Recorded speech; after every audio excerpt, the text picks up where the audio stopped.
À l'été 2025, l'Ukraine a lancé l'opération Toile d'araignée. Les frappes remarquables de drones qui en ont résulté ont ébranlé la Russie jusqu'à son cœur et ont montré que la guerre que la Russie avait commencée avec l'Ukraine était en train de se retourner contre elle. Nous ignorions alors que l'opération Toile d'araignée n'était qu'un commencement. Quelque chose de plus grand arrivait.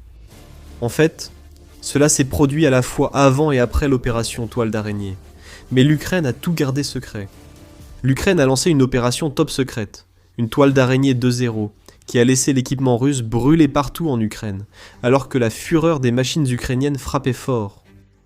Maintenant, nous avons tous les détails. Nous allons commencer par le chiffre principal. Plus de 1000 systèmes d'artillerie et véhicules blindés russes ont été détruits lors d'une opération secrète que l'Ukraine a appelée Opération Ashan. Cette campagne en 2 phases a complètement dévasté la Russie, à la fois sur les lignes de front et à l'arrière. Et personne ne savait même que cela se produisait jusqu'à ce que le ministre ukrainien de la Défense, Mikhailo Fedorov, révèle son existence lors de l'événement Brave One Advantage du 30 juin. Le concept était d'utiliser des drones bombardiers spécialement développés, soutenus par une reconnaissance efficace. Cela nous a permis de localiser et de frapper des chars, des véhicules blindés de transport de troupes, d'autres véhicules blindés et de l'artillerie. En quelques nuits, plus de 800 équipements ennemis ont été détruits. Après cela, les Russes n'ont pas mené une seule offensive mécanisée pendant 6 mois, a déclaré Fyodorov, en parlant d'une campagne au cours de laquelle l'Ukraine a visé à plusieurs reprises des actifs russes situés à plus de 50 km au-delà des lignes de front. C'est fou! L'attention sur la campagne de frappe à moyenne portée de l'Ukraine s'est surtout portée sur les dégâts infligés à la logistique russe et l'isolement de la Crimée. Mais pendant que tout cela se passait, l'Ukraine menait une opération distincte juste sous nos yeux, qui pourrait bien être tout aussi dévastatrice pour les ambitions de Poutine que le blocus logistique qui dessert son emprise sur la Crimée. Voici ce que nous savons jusqu'à présent. L'opération Ashan comportait 2 phases, la première correspondant à ce que décrit Fyodorov dans sa citation. Cette phase a débuté grâce aux innovations ukrainiennes sur les drones, des drones spéciaux, développés selon le ministre de la Défense ukrainien. Et les capacités de reconnaissance et de collecte de renseignements de l'Ukraine ont permis de frapper plus de 800 cibles. Opération préparée pendant des semaines, voire des mois, rendue possible grâce au brillant système Delta de l'Ukraine. Ce système, qui a été déployé à tous les niveaux des forces de défense ukrainiennes en août 2025, offre à l'Ukraine une connaissance en temps réel du champ de bataille. À chaque enregistrement ou photo d'une position russe par un drone, les données sont téléchargées sur Delta. Il en va de même pour les rapports des troupes au sol ou toute autre information recueillie par l'Ukraine. Tout est centralisé dans ce dépôt, ce qui permet de coordonner les frappes qui ont été essentielles au succès de l'opération Ashan. Lors de la première phase, l'Ukraine a cartographié les positions des chars russes, de l'artillerie, des véhicules blindés et des transports de troupes. Ensuite, l'Ukraine a frappé. Les quelques 800 unités d'artillerie et véhicules blindés que l'Ukraine a détruits l'ont été en seulement quelques nuits, rapporte Fyodorov. Ainsi, la Russie n'a pas pu lancer d'offensive mécanisée pendant les 6 mois suivants. Le ministre de la Défense ukrainien affirme que l'impact sur le champ de bataille était évident. Il affirme que la Russie avait l'intention de lancer une attaque mécanisée contre l'Ukraine en mai 2025. Cette attaque n'a été menée qu'en octobre, et tout cela est dû à la première phase de l'opération Ashan. Cela éclaire différemment ce que nous avons vu durant l'été et le début de l'automne 2025. En septembre, certains rapports disaient que la Russie ne pouvait pas lancer d'assaut mécanisé. La Russie a adopté une stratégie d'infiltration dans la seconde moitié de 2025, envoyant parfois des unités de seulement 2 soldats en Ukraine au lieu d'assauts blindés. À l'époque, on voyait cela comme une stratégie risquée de la Russie. Maintenant, nous connaissons la vérité. La phase initiale de l'opération Ashan avait laissé Poutine sans autre choix que de compter sur les infiltrés. Les médias United 24 donnent plus d'infos sur la première phase. Il est indiqué que l'opération s'est en fait soldée par des frappes ukrainiennes contre 949 cibles, toutes situées à plus de 50 km au-delà des lignes de front. Les 800 cibles revendiquées par Fedorov seraient les équipements détruits par l'Ukraine, laissant environ 150 cibles touchées, mais non éliminées. Les médias United 24 révèlent aussi la participation des unités Lazar et Nemesis ukrainiennes à l'opération. Elle compte parmi les unités de drones les plus compétentes et redoutées d'Ukraine. Le groupe Lazar en particulier a contribué à poser les bases de la stratégie axée sur les drones de l'Ukraine dès le début de l'invasion de Poutine, et il est responsable de la destruction de plus de 13 milliards de dollars d'équipements russes. L'homme derrière tout cela, le colonel Pavlo Yelizarov, est désormais le commandant adjoint de l'armée de l'air ukrainienne, et il est à la tête du développement du bouclier anti-drone de l'Ukraine, qui, espère-t-on, protégera contre les frappes de drones longue portée de la Russie. Mais à ce stade, vous vous demandez peut-être quelque chose. Au début de la vidéo, nous avions indiqué que l'Ukraine avait détruit plus de 1000 blindés et systèmes d'artillerie. Jusqu'ici, nous avons toujours évoqué le chiffre de 800. Même les 949 cibles revendiquées par United 24 ne l'atteignent pas réellement. Bienvenue dans la phase 2 de l'opération Ashan, le point d'exclamation d'une attaque dévastatrice contre la puissance offensive de la Russie qui a fait grimper les chiffres jusqu'à 4 chiffres. La première phase de l'opération dévastatrice de l'Ukraine aurait eu lieu au premier semestre 2025, mais Fyodorov ne précise rien, sauf que cela a affecté les plans russes pour mai 2025. Nous savons bien plus sur la deuxième phase, notamment quand elle a commencé. C'est en juin 2026 que l'Ukraine a lancé la deuxième phase de l'opération Ashan, et cette fois, elle a adopté une approche plus stratégique dans le choix de ses cibles.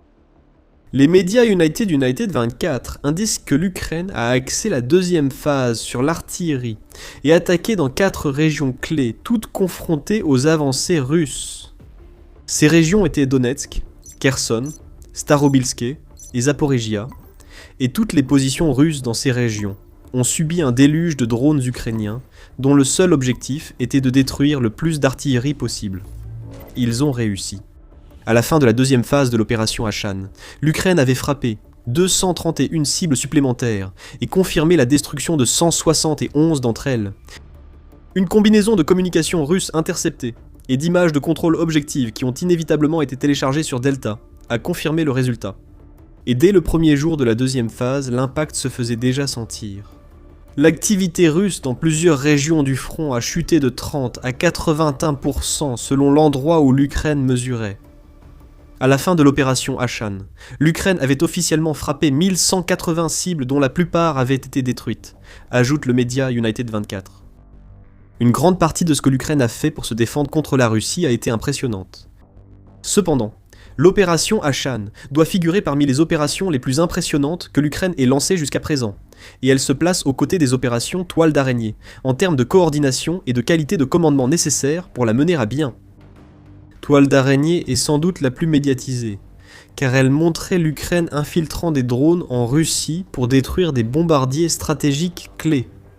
Mais en ce qui concerne l'efficacité sur la ligne de front, l'opération Ashan a eu un impact beaucoup plus immédiat sur la campagne de l'Ukraine. Mais nous y reviendrons.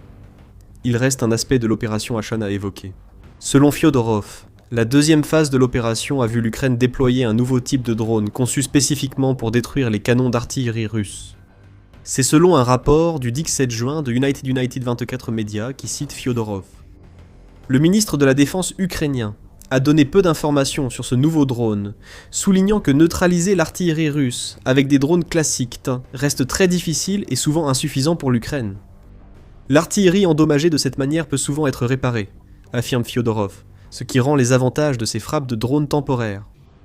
Pour surmonter ce problème, les ingénieurs ukrainiens ont mis au point un nouveau type de munition pour l'opération Ashan, qui non seulement cible le canon de l'artillerie russe, mais est suffisamment puissant pour fissurer le canon, au point que la pièce d'artillerie ne puisse plus jamais être utilisée.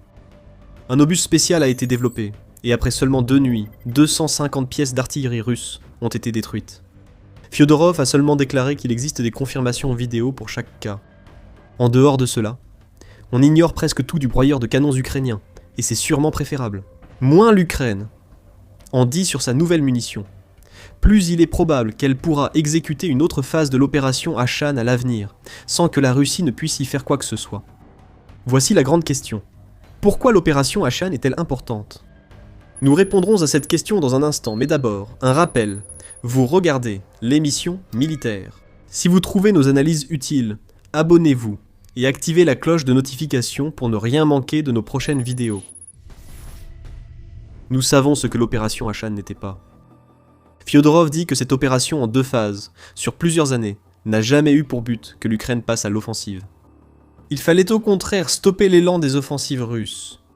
L'Ukraine a lancé plus de 1000 drones en 3 jours lors de la première phase, puis plusieurs centaines d'autres, afin d'empêcher la Russie de mener des assauts bien plus féroces sans cette opération.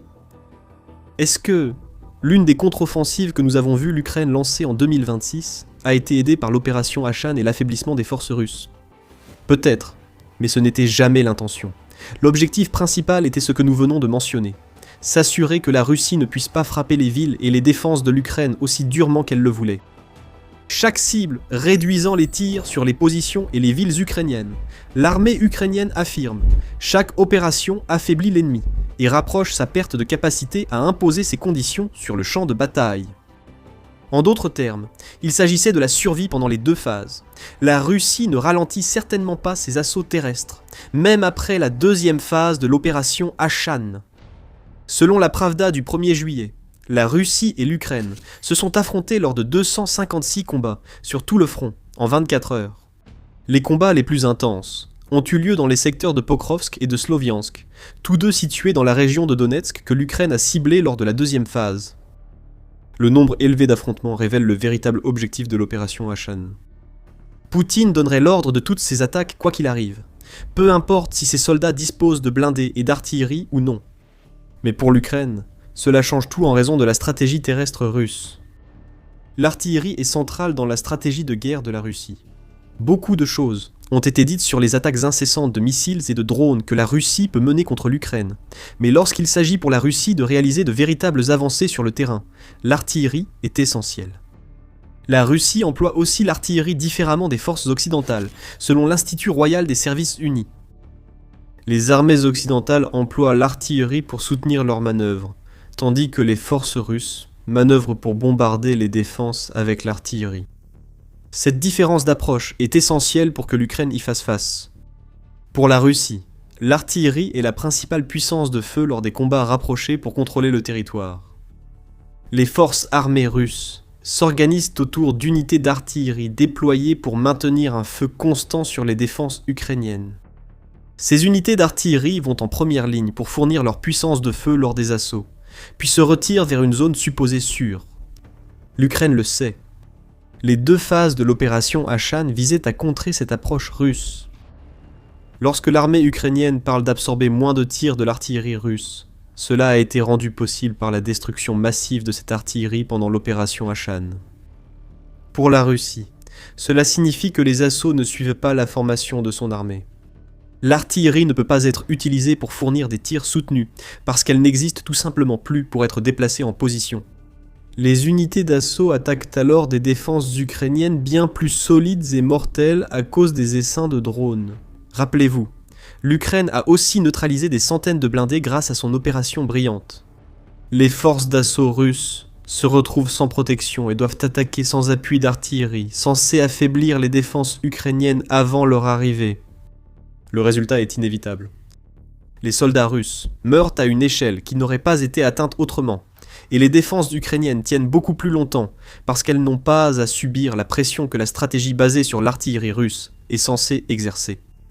Et pour couronner le tout dans cet aspect de l'opération Ashan, les pertes d'artillerie de la Russie sur l'ensemble de la guerre sont si énormes, avec jusqu'à 34 000 unités perdues, qu'elle doit inventer de nouvelles tactiques d'assaut à la volée.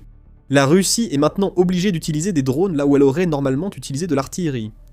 L'usage des drones FPV n'est pas nouveau pour la Russie, mais auparavant, ils servaient surtout de soutien à l'artillerie. Ils doivent désormais être en première ligne, ce qui pourrait poser problème à l'Ukraine plus tard. En augmentant la production de drones, notamment de drones bombardiers lourds proches de l'artillerie en puissance, la Russie obtiendra une précision supérieure à celle de l'artillerie. Cependant, l'Ukraine a une grande avance sur la Russie en ce qui concerne les drones. Ceci nous mène à la seconde raison de l'importance de l'opération Ashan. Cela met en évidence à quel point l'avantage de l'Ukraine en matière de drones est profond, et l'a été pendant une grande partie de la guerre. Presque toutes les cibles atteintes par l'Ukraine lors de l'opération Ashan l'ont été grâce à des drones, montrant l'avance ukrainienne sur la Russie pour les frappes de précision. La Russie ne commence à agir de même sur le front que maintenant, après que l'Ukraine a tant endommagé sa stratégie d'artillerie. La Russie doit encore beaucoup progresser pour rattraper l'Ukraine. L'Ukraine est en tête en ce qui concerne les effectifs et la technologie. Le 11 juin, le commandant en chef des forces armées ukrainiennes, Oleksandr Syrski, a révélé que l'Ukraine avait frappé près de 180 000 cibles militaires en mai, dont la plupart ont été touchées par des drones. Les drones FPV ukrainiens sont désormais 1,5 fois plus nombreux que les drones FPV russes sur le champ de bataille, et cet écart ne cesse de se creuser. L'arrivée des drones de frappe à moyenne portée en Ukraine signifie aussi que lors de la prochaine phase de l'opération Ashan, l'Ukraine pourra frapper plus loin que jamais. Les deux premières phases ont vu l'Ukraine frapper des cibles à plus de 50 km du front. Les drones de frappe à moyenne portée ukrainiens atteignent désormais 200 km ou plus. Ils le font déjà pour briser la logistique russe à l'arrière. Si la Russie envisage de retirer son artillerie à une telle distance, elle ne sera toujours pas en sécurité. C'est bien là le point. L'artillerie est déjà inutile à 50 km, alors à 200 inutile d'en parler. L'avantage croissant de l'Ukraine en drone force la Russie à éloigner son artillerie, la rendant insignifiante. Pour rester sur le sujet des drones, l'Ukraine est également bien en avance sur la Russie en ce qui concerne la technologie et les tactiques liées aux drones. La Russie peine à s'adapter à l'Ukraine, après avoir perdu beaucoup d'artillerie, tandis que l'Ukraine utilise déjà des intercepteurs pour détruire les drones Shahid russes avant qu'ils n'atteignent les villes. De nombreux drones déployés par l'Ukraine sur le front et à moyenne portée utilisent l'IA pour se déplacer et identifier les cibles automatiquement.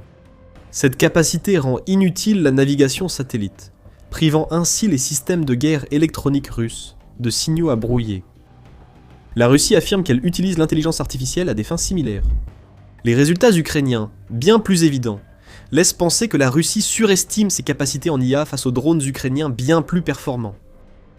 L'opération Ashan révèle le réel fossé de niveau sur le front des drones. L'Ukraine poursuivant son innovation, une troisième phase, sans doute aussi discrète que les précédentes, et impossible à arrêter pour la Russie, est probable. Qui sait ? La prochaine phase pourrait viser les installations de drones russes, contrant l'adaptation de la Russie à ses problèmes d'artillerie. Les drones ont été essentiels pour permettre à l'Ukraine d'inverser la dynamique de la guerre. L'opération Ashan illustre parfaitement comment ce changement de dynamique a été opéré. La Russie sait que d'autres actions sont à venir. Le 25 juin, le président ukrainien Volodymyr Zelensky a annoncé qu'il avait approuvé une nouvelle initiative stratégique de 40 jours qui sera menée par le service de sécurité d'Ukraine. Cette initiative vise à pousser la Russie à cesser la guerre, probablement via des frappes plus nombreuses à moyenne et longue portée. L'Ukraine cible désormais davantage les infrastructures et la logistique russe, l'artillerie étant hors service. Une troisième phase de l'opération Ashan est-elle prévue durant ces 40 jours de pression ? Zelensky ne le révèle pas. La Russie ne le saura qu'au moment venu. Nous savons avec certitude que l'Ukraine a attaqué les machines russes avec les siennes lors de cette opération secrète. Désormais, de nombreux événements en Ukraine depuis mi-2025 deviennent plus clairs. Les frappes de drones en 2026 illustrent l'impact du changement de dynamique permis par l'opération Ashan sur la Russie. 800 000 cibles vérifiées touchées, et ça continue. Voilà ce que l'Ukraine peut présenter pour la première moitié de 2026, et tout cela est dû à l'avantage des drones dont nous avons parlé. Vous pouvez approfondir cet avantage en regardant notre vidéo. Et si vous avez apprécié cette vidéo, assurez-vous de vous abonner à The Military Show et d'activer la cloche de notification pour être parmi les premiers informés lorsque nous publions une nouvelle vidéo. Merci de nous avoir regardés.